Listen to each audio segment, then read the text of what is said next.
Okey, seterusnya kita masuk minggu yang terakhir lah, minggu yang keempat. Kalau kita dah survive sepanjang 3 minggu yang sebelum ni dengan minggu yang tenang, okey, minggu keempat ni dia akan menguji tahap kesabaran kita semua. Sebab ada beberapa unlock yang besar pada 23 Jun. Token Mega akan unlock 15.84 juta. Okay, hampir 33% daripada floating mereka.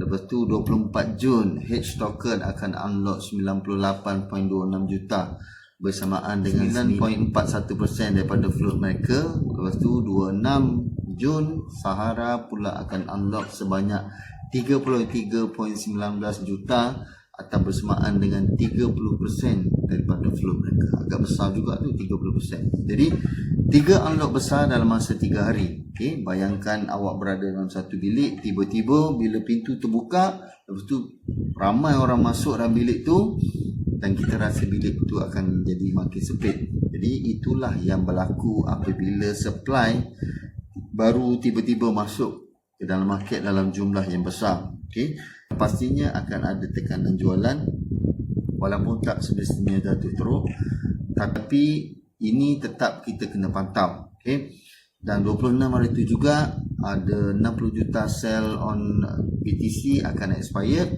Jadi ini juga adalah salah satu tarikh yang terada derivatif yang dah makin awal-awal dalam kalender mereka, apa yang mereka nak buat. Dan ada satu event lagi yang besar. Okay, bagi saya ini merupakan event yang paling besar lah, yang masih lagi TBA, to be advised, iaitu Clarity Act yang saya dah bagi tahu bulan lepas. Okay, kalau awak ingat pada 13 Mei hari tu saya ada buat perkongsian berkenaan dengan Clarity Act ni. Okay, ini adalah undang-undang yang akan menentukan masa depan kripto di Amerika untuk sedekat yang akan datang. Okay, bukan saja di Amerika, bagi saya bila berlaku di Amerika dia akan merebak ke seluruh dunia. Jadi bagi saya dia bukan sekadar berita, dia adalah keputusan yang akan dibuat sekali saja dalam satu generasi.